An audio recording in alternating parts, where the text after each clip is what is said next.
Welcome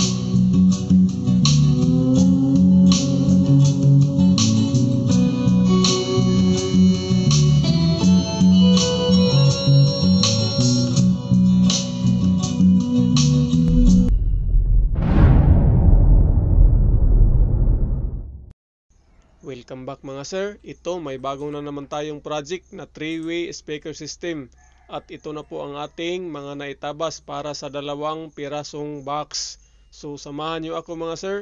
Asimbuli natin to.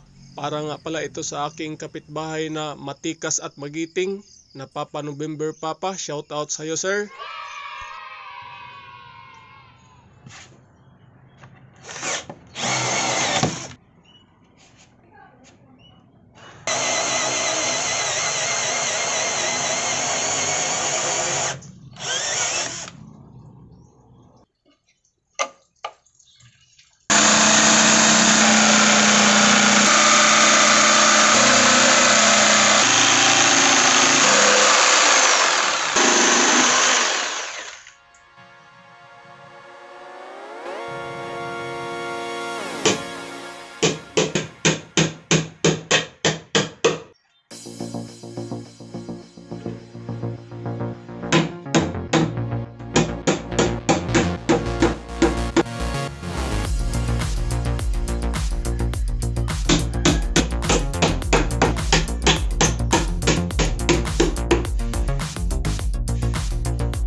Ito na mga sir, natapos ko nang na-assemble ang ating 2 speaker box at nakapaglagay na rin ako ng mga screws na magsiserve as paa para pag pintura natin mamaya ay gamit na gamit yan. At ito po ang ating mixture para pang fixture. Sakto na ito sa lapot and ready for application na ito. Yan.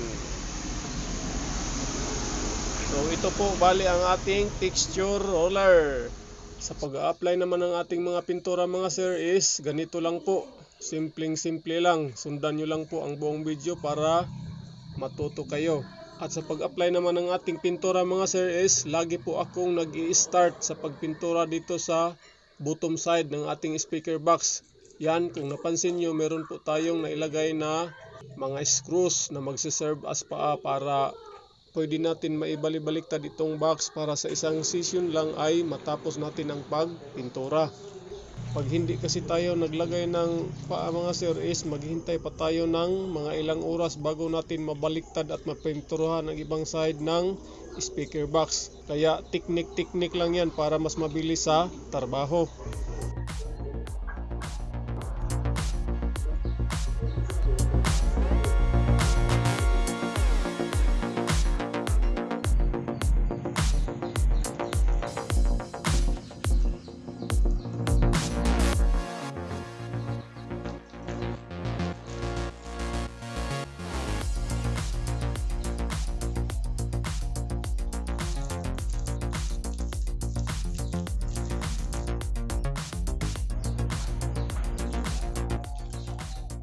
At ito, malapit na tayong matapos sa pag-texture. Huwag nyo rin kalimutan mga sir ang mga kanto. Napaka-importante niyan dahil yan po ang kadalasang tumama sa mga lugar na kung saan natin inilagay ang ating box, lalo na sa mga events.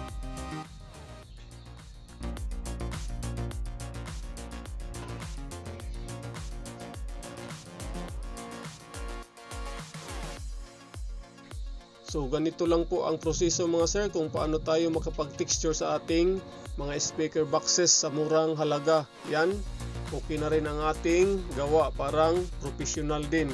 By the way, sa video na ito mga sir is hindi ko ipinakita dito kung paano or ano ang mga ingredients sa ating paggawa ng texture paint. Sundan nyo lang ang video na ito na naka-plus sa screen. Doon ko po ginawa ang step by step process kung paano or ano-ano ang mga ingredients na ating ginagamit. Welcome back mga sir. Ito panibagong araw na naman. Since tuyo na ang ating pininturahan kahapon, ay isasander naman natin to para maya-maya ay mag-apply na tayo sa ating quick drying enamel na kulay itim na pangkulay dito sa ating speaker box.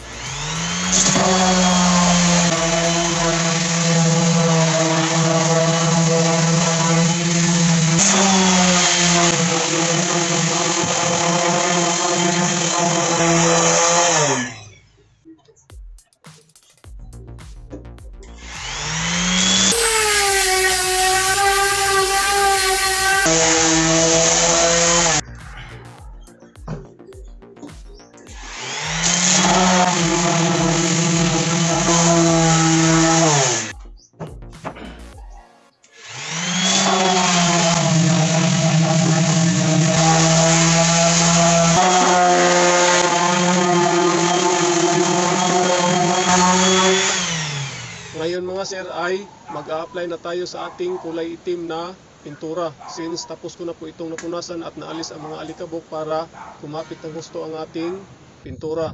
So dito ako nagsimula or nag-start sa pagpintura sa kanyang harap. Gumamit lang po ako ng foam baby roller. Tapos dito naman sa mga iskina mga sir na hindi kayang maabot sa ating roller ay gumamit po ako ng maliit na paint brush.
At ito na mga sir, natapos na nating napinturahan ang ating speaker box.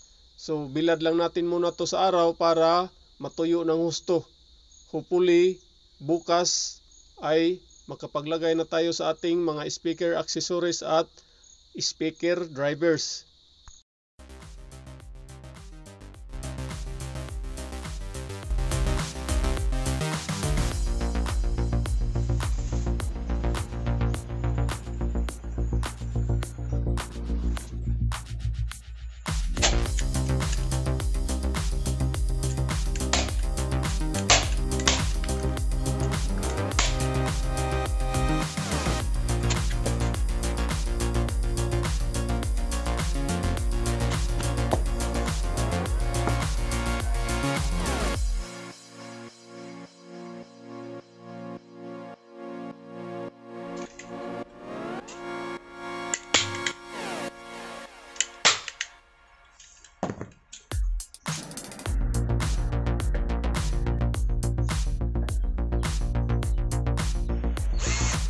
At ngayon mga sir ay i-assemble na natin ang ating speaker box para matapos na to.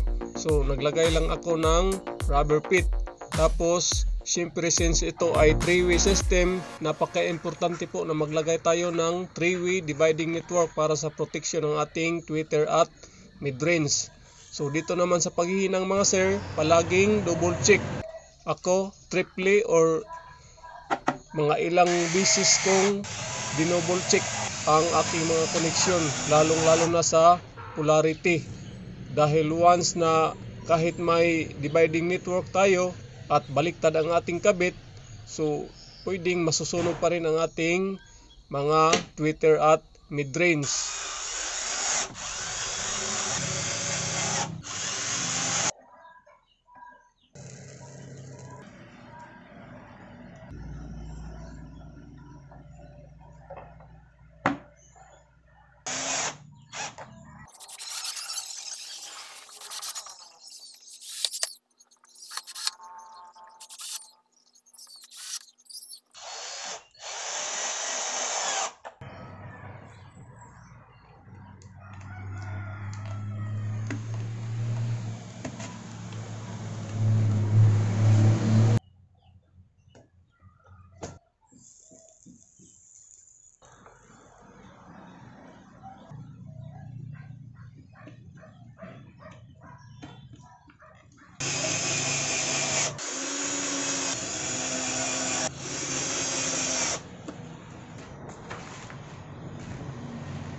I don't really know what comes next. I'm just doing my best, even though I'm so stressed out.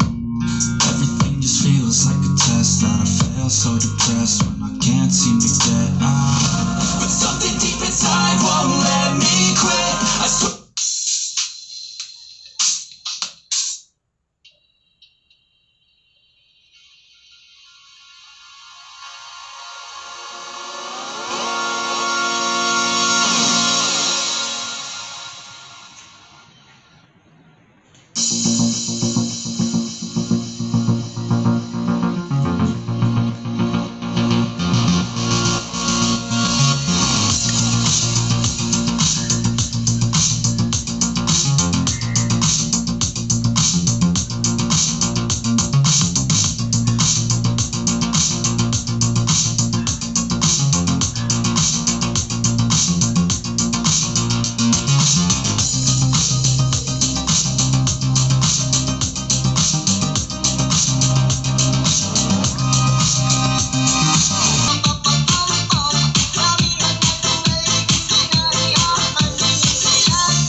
Maraming salamat mga sir, hanggang dito na lang.